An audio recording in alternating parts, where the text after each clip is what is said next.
नमस्कार। हमारे चैनल में आपका स्वागत है। मैं हूं रामचंद्र मौर्य। साथियों, विश्लेषण से संबंधित वीडियो बनाने से पहले आपसे एक अनुरोध है कि हमारे चैनल को सब्सक्राइब, लाइक और शेयर जरूर करें। आज हम चर्चा करेंगे, क्या नए संसद भवन में देशद्रोही सांसद बनकर के गए हैं, वह चाहे सत्ता पक्ष के हों, चाहे विपक्ष के हों, चाहे एनडीए के हों, चाहे इंडिया के हों। क्या सभी के सभी संसद सदस्य गद्दार हैं, देशद्रोही हैं? जी हाँ, कल से संसद भवन में कार्रवाई तो संसद की नहीं हो रही है, लेकिन एक दूसरे पर दोषारोपण किया जा रहा है।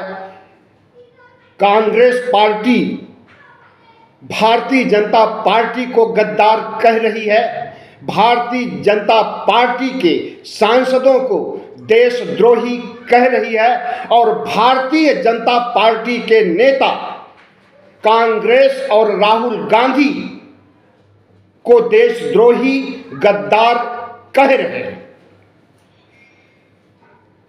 कांग्रेस पलटवार करते हुए आज रागिनी नायक, जो कि प्रवक्ता है कांग्रेस की, उन्होंने प्रेस कॉन्फ्रेंस किया और भारतीय जनता पार्टी को टुकड़े टुकड़े गैंग और इनके डीएनए में ही देशद्रोह की बात कही। टुकड़े टुकड़े गैंग कभी कन्हैया कुमार और कम्युनिस्ट पार्टी को कहा जाता था। उसके बाद नरेंद्र मोदी ने कांग्रेस को टुकड़े टुकड़े गैंग कहना शुरू किया और अब टुकड़े टुकड़े गैंग खुद भारतीय जनता पार्टी बन गई है। और रागिनी नायक का कहना है कि जिस तरह से हिंदू मुस्लिम को बांट रहे हैं, जिस तरह से संविधान को काट रहे हैं, जिस तरह से देश की साझा संस्कृति को टुकड़े टुकड़े कर रहे हैं, तो असली टुकड़े टुकड़े गैंग तो भारतीय जनता पार्टी और आरएसएस है। साथियों, इस देश में लोकतंत्र शर्मसार हो रहा है, संविधान शर्मसार हो रहा है। आज डॉक्टर भीमराव अंबेडकर संविधान निर्माता का महापरिनिर्वाण दिवस है। जिस बाबा साहब डॉक्टर भीमराव अंबेडकर ने संविधान की रचना किया और इस देश को एक उम्दा संविधान दिया, आज उसको याद करने का दिन है। लेकिन महापरिनिर्वाण 6 दिसंबर के दिन किसी भी पार्टी ने बाबा साहब डॉक्टर भीमराव स्टैचू के सामने जाने की जरूरत नहीं की। उनके सामने उन्हें श्रद्धांजलि देने का काम नहीं किया। और न राहुल गांधी, जो संविधान हाथ में लेकर के चलते हैं, उन्होंने भी बाबा साहब भीमराव अंबेडकर को याद नहीं किया। माना कि भारतीय जनता पार्टी और आरएसएस से बाबा साहब की निजी दुश्मनी थी। आरएसएस को कभी भी वैल्यू नहीं दिया।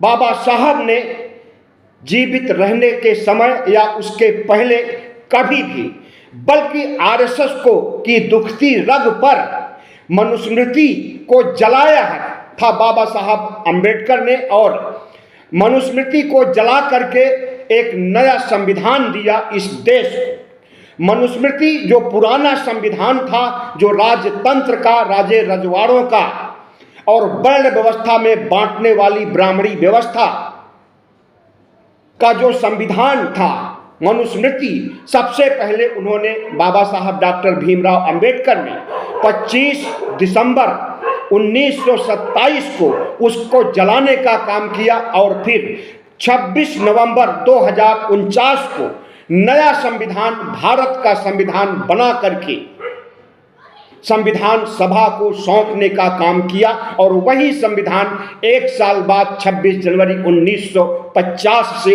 लागू है और अनवरत लागू रहेगा। संविधान को हटाने और संविधान को काटने की बात जो भारतीय जनता पार्टी कर रही है, अपने मंसूबों में कामयाब नहीं होगी। दरअसल संसद भवन चलने के शुरू के दिन से ही कांग्रेस और राहुल गांधी ने अडानी मामले को उछाल दिया और अडानी का नाम सुनते ही लोकसभा अध्यक्ष ओम बिरला, किरण रिजिजू संसदीय कार्य मंत्री और जितने भी सांसद भारतीय जनता पार्टी के हैं, नरेंद्र मोदी से लेकर शाह और दूसरे सांसद, सभी के सभी अडानी का नाम सुनते ही इन्हें सांप सूंघ जाता है। राहुल गांधी ने अडानी कांड को जग जाहिर करने के लिए जो मांग की, उसकी तो मांग पूरी होने की कोई संभावना नहीं, लेकिन राहुल गांधी को गद्दार अवश्य साबित किया कल संसद भवन में। और उसके बाद से ही संसद से सड़क तक कोहराम मचा है, प्रेस वार्ता का दौर चल रहा है और जगह जगह कांग्रेस के लोग सड़कों पर उतर करके राहुल गांधी को गद्दार कहे जाने का विरोध कर रहे हैं और भारतीय जनता पार्टी आरएसएस को कटघरे में खड़ा कर रहे हैं। आज़ादी की लड़ाई से लेकर अब तक जितने भी कुकर्म आरएसएस और बीजेपी ने किया, उसकी याद दिला रहे हैं और सबसे बड़ा गद्दार मोहन भागवत और नरेंद्र मोदी और अमित शाह को ठहरा रहे हैं। तो संसद भवन में जो कुछ चल रहा है, उसके पीछे यही हुआ था कि भारतीय जनता पार्टी ने आरोप लगाया है कि OCCKP एक संस्था है पत्रकारों की, जिसने उजागर किया अडानी के घोटाले को। भारतीय जनता पार्टी का कहना है कि OCCRP नाम है, मैंने पहले गलत बोल दिया था। OCCRP संस्था से मिलकर के अंतरराष्ट्रीय साजिश रच रहे हैं, अमेरिका के साथ मिलकर के गौतम अडानी को बदनाम कर रहे हैं और गौतम अडानी के साथ प्रधानमंत्री नरेंद्र मोदी का नाम जोड़ करके जो कर रहे हैं राहुल गांधी, वह एक अंतरराष्ट्रीय साजिश है और राहुल गांधी गद्दार है। इसका जवाब भी कांग्रेस ने हालांकि दिया, लेकिन भारतीय जनता पार्टी ने जो सियासी स्टंट किया है राज्यसभा में, वह भी काबिले तारीफ तो नहीं कहा जाएगा, बल्कि उसकी भर्त्सना की जा सकती है। राज्यसभा में अभिषेक मनु सिंघवी की सीट पर नोटों की गड्डियां मिलने जाने की बात कही जा रही। वो गड्डियां कहां से आई, कौन रखा वहां पर, इसकी जांच पड़ताल न हो करके राज्यसभा के सभापति उपराष्ट्रपति जगदीप धनखड़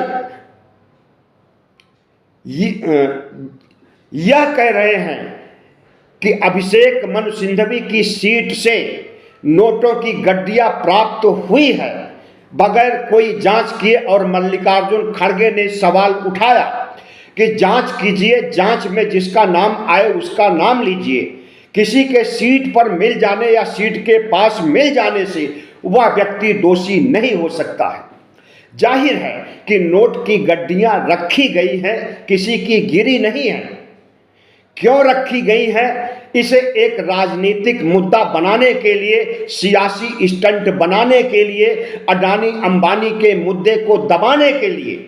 और जिस तरह से राहुल गांधी अडानी कांड को लेकर के संसद भवन प्रांगण में मानव श्रृंखला बना करके अपने पीठ पर कागज चस्पा करके जिस पर कि नारे लिखे गए हैं अडानी से संबंधित स्टिकर, चस्पा करके, मानव श्रृंखला बना करके जो नारेबाजी कर रहे हैं, उससे ध्यान भटकाने के लिए जगदीप धनखड़ ने यह साजिश रची है। हम कहते हैं कि संसद भवन के सामने, संसद भवन के रोड पर पूरे दिल्ली में सीसीटीवी कैमरे लगे हुए हैं और संसद भवन के अंदर तो जरूर सीसीटीवी लगा हुआ है और उस सीसीटीवी से पता चल सकता है कि वहां पर नोट किसने रखा। सिंघवी ने नोट वहां पर गिराई, उनके जेब से नोट गिरी, या फिर साजिश के तहत वहां पर नोट रखाई गई। सब कुछ का खुलासा सीसीटीवी से हो सकता है, लेकिन उसकी जांच नहीं की जा रही है। कांग्रेस को बदनाम किया जा रहा है, राहुल गांधी और सिंघवी को बदनाम किया जा रहा है। और जिस तरह से भारतीय जनता पार्टी बौखलाई हुई है अडानी मामले को लेकर के, हमें लगता है कि कोई न कोई बहाना या फिर मुद्दे को बदलने के लिए नए मुद्दे पेश करना भारतीय जनता पार्टी की पुरानी फितरत है। नोट वहां रखी मिली नहीं, बल्कि रखी गई है और भारतीय जनता पार्टी के लोगों ने रखा होगा। हो सकता है कि सीसीटीवी कैमरे को बंद करके रखा गया हो। अगर जांच हो तो सब दूध का दूध और पानी का पानी हो जाएगा। अब हम यह सवाल उठाएंगे कि असल गद्दार कौन है।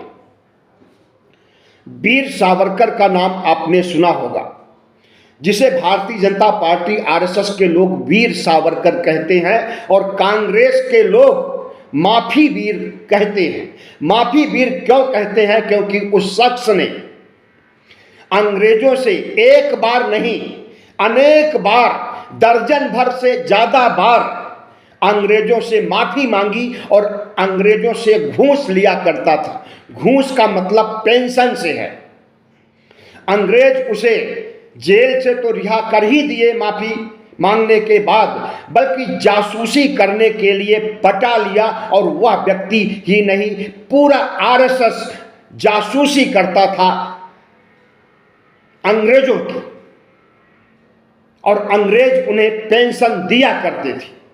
तो घूस लेकर के जासूसी करने का काम जो संगठन करता रहा है और उसी संगठन से भारतीय जनता पार्टी उपजी है, जनसंघ पैदा हुआ था, तो वह पार्टी जो देशद्रोही का काम कर रही थी, जासूसी कर रही थी, घूस ले रही थी अंग्रेजों से और अंग्रेजों की बांटो और राज करो की नीति में उसका साथ दे रही है, वह पार्टी देशद्रोही होगी। या फिर जिस पार्टी ने देश को आजादी दिलाई, कांग्रेस पार्टी, वह पार्टी गद्दार है, उस पार्टी के नेता गद्दार हैं। आपको डिसाइड करना है कि कौन गद्दार है, असली गद्दार कौन है। सावरकर ने द्विराष्ट्रवाद का सिद्धांत दिया था। द्विराष्ट्रवाद का मतलब कि भारत में दो राष्ट्र होंगे, एक मुसलमानों का, एक इस्लामिक राष्ट्र और दूसरा हिंदुओं का। सबसे पहले सावरकर ने यह थ्योरी दी थी और जब आज़ादी मिली और भारत का बंटवारा किया गया तो वही उसी बंटवारा करने के लिए महात्मा गांधी के खिलाफ साजिश रची गई और उनकी हत्या की गई और उस हत्या में नाथूराम गोडसे के साथ सावरकर भी था। हालांकि सावरकर के खिलाफ कोई ऐसा पुख्ता सबूत नहीं मिला, नहीं तो उसको भी फांसी होती। तो जिसने अंग्रेजों की जासूसी किया, जिसने महात्मा गांधी राष्ट्रपिता की हत्या किया, वो गद्दार है। या फिर जिसने राष्ट्रपिता के साथ मिलकर के कंधे से कंधा मिला करके देश को आजादी दिलाई, देश का संविधान बनवाया, बाबा साहब भीमराव अंबेडकर को सौंप करके जिम्मेदारी, वह पार्टी गद्दार है। आपको डिसाइड करना है कि कौन गद्दार है। एक हत्यारा नाथूराम और उसका साथी सावरकर गद्दार है या फिर कांग्रेस पार्टी के नेता नेहरू गद्दार हैं। कांग्रेस में सरदार पटेल भी थे, क्या सरदार पटेल गद्दार थे? तो गद्दारी का जो सबूत पेश किया जा रहा है भारतीय जनता पार्टी के द्वारा, और राहुल गांधी को गद्दार साबित करने की जरूरत की जा रही, इस पर देश विश्वास नहीं कर रहा। क्योंकि राहुल गांधी अगर अडानी कांड को उजागर कर रहे हैं, और वह अडानी जिसे कि भारत की सारी संपत्ति सौंप दी गई, आधे से अधिक पीएसयू सौंप दिए गए, हवाई अड्डे, बंदरगाह, पता नहीं क्या क्या सब कुछ सौंप दिया गया, और किसानों का खेत बाग खलिहान भी सौंपने की प्लानिंग नरेंद्र मोदी की थी, कानून भी बना दिया, कानून लागू भी कर दिया। लेकिन किसानों ने 13 महीने तक संघर्ष करके, आंदोलन करके नरेंद्र मोदी को घुटने पर ला दिया, और खेती, बाग, बगीचे और खलिहान जो अडानी को सौंपने की प्लानिंग थी, उस पर कुठाराघात हुआ। प्रधानमंत्री नरेंद्र मोदी प्रकट होते हैं और माफी मांगते हैं किसानों से, क्योंकि किसान उन्हें घुटने पर ला दिए थे। लेकिन किसानों की सभी मांगे नहीं मानी गई, सिर्फ 3 मांगे मानी गई, और उसी मांग एमएसपी की गारंटी के लिए आज भी किसान आंदोलन हो रहा है। आज भी हरियाणा, पंजाब और दिल्ली के बॉर्डर पर किसानों की पिटाई हुई है, आंसू गैस के गोले छोड़े गए हैं, लाठियां बरसाई गई हैं उसी एमएसपी के लिए। तो जिस एमएसपी के लिए, जिस किसानों की मांग के लिए 750 किसान जान दे चुके हैं, और आज भी उनकी पिटाई की जा रही है, तो पिटाई करने वाली सत्ता पार्टी जिसने की गारंटी के लिए वादा किया था, और उसी वादे पर किसान आंदोलन समाप्त हुआ था, लेकिन वादा खिलाफी किया गया, गारंटी नहीं दी गई। तो एक धोखा देने वाली पार्टी भारतीय जनता पार्टी गद्दार है, या फिर कांग्रेस पार्टी या किसान गद्दार है, इसे भी आपको ही डिसाइड करना है। आपका मतलब कि इस देश की 140 करोड़ जनता और 98 करोड़ मतदाता को डिसाइड करना है कि गद्दार कौन है। राहुल गांधी एक ऐसा शख्स है जिसने अपने दादी को इस देश के लिए कुर्बान किया है। 31 अक्टूबर 1984 को उन्हीं के अंगरक्षकों ने, इंदिरा गांधी के अंगरक्षकों ने उनकी हत्या कर दी थी। और सिर्फ दादी ही नहीं, बल्कि जिसका पिता भी इस देश के लिए कुर्बानी दिया है, राजीव गांधी की हम बात कर रहे हैं, जिनके शरीर के टुकड़े टुकड़े कर दिए गए थे बम से। तो जिसकी दादी ने, जिसके बाप ने इस देश को बलिदान दिया, इस देश के लिए खून बहाया, क्या उसका बेटा गद्दार हो सकता है? देश के साथ गद्दारी कर सकता है? देशद्रोही हो सकता है? क्या आपको यह बात विश्वास, इस पर आप करेंगे? कतई नहीं करेंगे, क्योंकि राहुल गांधी जो कुछ कर रहे हैं, राष्ट्र की एकता के लिए, देश से नफरत को खत्म करने के लिए, जिस तरह से उन्होंने कन्याकुमारी से कश्मीर तक भारत को नापा है, मणिपुर से मुंबई तक भारत को नापा है, देश में सौहार्द, मोहब्बत और भाईचारा बढ़ाने के लिए जो फेविकोल लगा करके जोड़ा है, क्या वह राहुल गांधी गद्दार हो सकते हैं? जो Rahul Gandhi OBC, SC, ST की भागीदारी सुनिश्चित करने के लिए शासन में, प्रशासन में, राजनीति में ओबीसी, एससी, एसटी को राष्ट्र की मुख्य धारा में लाने के लिए जो राहुल गांधी लोकसभा चुनाव के पहले से संघर्ष कर रहे हैं और अपनी बात मनवाने के लिए नरेंद्र मोदी को घुटने पर लाने की बातें कह रहे हैं, और अगर नरेंद्र मोदी नहीं जनगणना कराएंगे ओबीसी की, तो खुद सत्ता में आने पर कराने की बात कह रहे हैं, क्या वह राहुल गांधी गद्दार हो सकते हैं? हमें तो ऐसा नहीं लगता।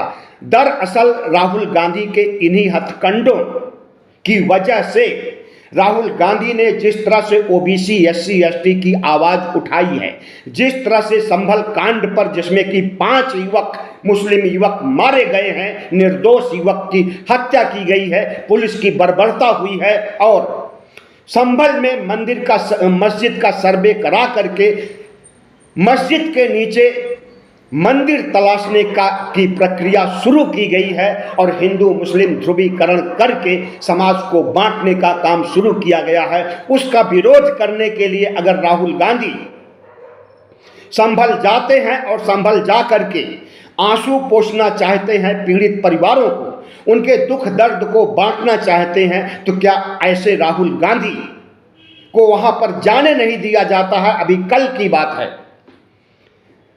गाजीपुर बॉर्डर पर इन्हें रोक लिया गया और 2 घंटे तक संघर्ष किया राहुल गांधी, लेकिन संभल नहीं जा सके, दबे कदम लौट आए। तो राहुल गांधी जो हिंदुओं, मुसलमानों, ओबीसी, एससी, एसटी के हितों के लिए काम कर रहे हैं, इनकी रक्षा के लिए काम कर रहे हैं, इन्हें हक अधिकार दिलाने की बात कर रहे हैं, तो क्या राहुल गांधी गद्दारी कर रहे हैं देश के साथ? प्रधानमंत्री नरेंद्र मोदी और उनकी पार्टी सिर्फ इतिहास में ही नहीं गद्दार है, आज भी गद्दार है। अगर प्रधानमंत्री नरेंद्र मोदी 2014 का चुनाव जीतने के बाद प्रधानमंत्री बनते हैं तो कहते हैं कि हम आरएसएस के प्रचारक, स्वयंसेवक पहले हैं, प्रधानमंत्री बाद में है। आरएसएस क्या चीज है इसे सारी दुनिया जानती है और एक आतंकी संगठन के रूप में आरएसएस को सारी दुनिया जानती है और इस देश के 140 करोड़ लोग भी जानते हैं कि आरएसएस क्या चीज है। और उसी आरएसएस का अगर सदस्य अपने को बताते हैं, स्वयंसेवक प्रचारक बताते हैं, तो इसका मतलब कि आरएसएस की सब समूची विचारधारा को नरेंद्र मोदी आत्मसात किए हुए हैं और उसी विचारधारा को लागू करने के लिए आरएसएस ने इन्हें राजनीति में उतारा है। वो चाहे संविधान खत्म करने की बात हो, मनुस्मृति लागू करने की बात हो, वो चाहे हिंदू राष्ट्र बनाने की बात हो, इसी के लिए इन्हें प्रधानमंत्री बनाने का काम आरएसएस ने किया है। लेकिन दुर्भाग्य यह कि यह काम ये कर नहीं सके और जब करने के लिए सकारात्मक सोच उत्पन्न किए और अपने सांसदों के जरिए कहलवाए कि हमें 400 पार सीटें दीजिए, हम संविधान बदल देंगे, तो वही इनके लिए वाटरलू साबित हुआ और बुरी तरह से हार हुई। इस देश में बाबा साहब डॉक्टर भीमराव के द्वारा निर्मित संविधान की जड़ें इतनी गहराई तक हैं कि इसे उखाड़ करके फेंका नहीं जा सकता। आरएसएस के द्वारा, बीजेपी के द्वारा, मोदी के द्वारा, शाह के द्वारा इस देश के प्रजातंत्र को भी, इस देश की साझा संस्कृति को भी नहीं खत्म किया जा सकता है, धर्मनिरपेक्षता को भी नहीं खत्म किया जा सकता है। और यही सब खत्म करने की सोच रखने वाले जो संविधान को नहीं जानते हैं, नहीं मानते हैं, संविधान को हटाना चाहते हैं, मनुस्मृति को लागू करना चाहते हैं, धर्मनिरपेक्ष भारत को हिंदू राष्ट्र बनाना चाहते हैं, तो ये लोग गद्दार हुए या जो संविधान बचाने की मुहिम चला रहा, जो शख्स संविधान को हाथ में लेकर के जन जन तक पहुंच रहा है, अपने सभाओं में, रैलियों में, हर जगह संविधान की प्रतियां उछाल करके संविधान की कस्में खा रहा कि हमें संविधान को बचाना है, लोकतंत्र को बचाना है, ओबीसी, एससी, एसटी को हक और अधिकार दिलाना है, क्या वह व्यक्ति देशद्रोही हो सकता है? हमें तो लगता है कि आरएसएस की विचारधारा ही देशद्रोही है, उसकी मानसिकता ही देशद्रोही है, उसकी कार्य प्रणाली और उसके द्वारा अस्त्र शस्त्र की पूजा, उसकी आपराधिक मानसिकता देशद्रोही है। भारतीय जनता पार्टी और तमाम कट्टरपंथी हिंदू संगठनों ने संविधान को जंतर मंतर पर जलाने का काम किया है। और आपको बता दें कि 26 जनवरी 1950 को जब संविधान लागू किया गया था जिस दिन, तो उसी पुरानी संसद भवन में, बगल में है नई संसद भवन के, वहां पर संविधान सभा चल रही थी और संविधान लागू होने की घोषणा की जा रही थी। और यही आरएसएस के लोग वहां से 3 किलोमीटर दूर रामलीला मैदान में संविधान की प्रतियां जला रहे थे। तो संविधान की प्रतियां जलाने वाले देशद्रोही हैं या संविधान को लागू करने वाले नेहरू और नेहरू का खानदान, नेहरू से लेकर के राहुल गांधी, प्रियंका गांधी तक देशद्रोही हैं? यह आपको निश्चित करना पड़ेगा। कोविड काल में लाखों मौतें हुई। WHO संस्था की बात माने तो 50 लाख से ज्यादा मौतें हुई हैं। हालांकि यहां का गोदी मीडिया 5.5 लाख बता रहा था। और एक तरफ मौतें हो रही हैं, हेल्थ इंफ्रास्ट्रक्चर इतना कमजोर, इतना लचर कि उसकी वजह से भी मौतें हुई हैं, और दूसरी तरफ नरेंद्र मोदी ताली थाली बजाने की बात, दिया जलाने, मोमबत्ती जलाने की बात कर रहा था, और राहुल गांधी कोविड से निपटने की बात कर रहे थे और इनके ताली थाली पर सवाल उठा रहे थे। तो महामारी के समय जो अकूत मौतें हो रही थी, उस समय ताली थाली बजाने वाला व्यक्ति देशद्रोही है या राहुल गांधी देशद्रोही है? महामारी आने से पहले जब पता था कि महामारी आ रही है तो हेल्थ इंफ्रास्ट्रक्चर को मजबूत किया जाना चाहिए था, ऑक्सीजन मुहैया किया जाना चाहिए था, बेड मुहैया किया जाना चाहिए था, अस्पताल और दवाइयों की व्यवस्था होनी चाहिए थी। लेकिन हमारे प्रधानमंत्री पागलपन दिखा रहे थे, देशद्रोही पागलपन दिखा रहे थे और ताली थाली बजवा रहे थे, दिया जलवा रहे थे।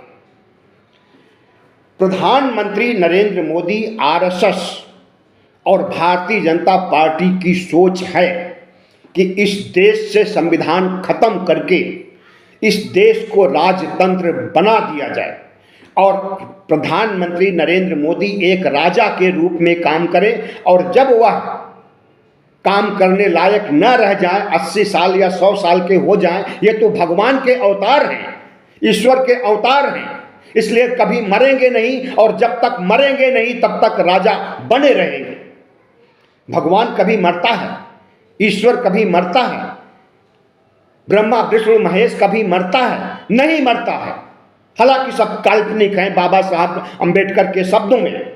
आज हमें बाबा साहब की बार बार याद आ रही है, उनकी हर एक बातों पर याद आ रही है, तो शर्मसार होना पड़ता है इस देश में एक नागरिक के रूप में जुल्म और सितम बर्दाश्त करते करते अपने से हेट होने लगती है जब आज की व्यवस्था के बारे में सोचते हैं और बाबा साहब डॉक्टर भीमराव अंबेडकर के संविधान और उसकी प्रस्तावना के बारे में सोचते हैं और देखते हैं। तब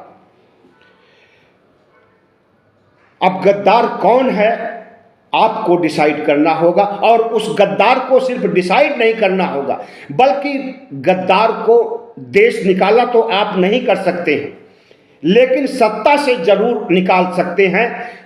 बाबा साहब डॉक्टर भीमराव अंबेडकर ने जो आपको वोट का अधिकार दिया है, उस वोट के अधिकार के माध्यम से आप गद्दार को चिन्हित कीजिए और उसे निकाल करके सत्ता से बाहर कीजिए। हमारा यही अनुरोध है बाबा साहब के महापरिनिर्वाण दिवस पर। बाबा साहब डॉक्टर भीमराव अंबेडकर को सत सत नमन। बहुत बहुत धन्यवाद। हमारे चैनल को सब्सक्राइब कीजिएगा, लाइक कीजिएगा और शेयर कीजिएगा।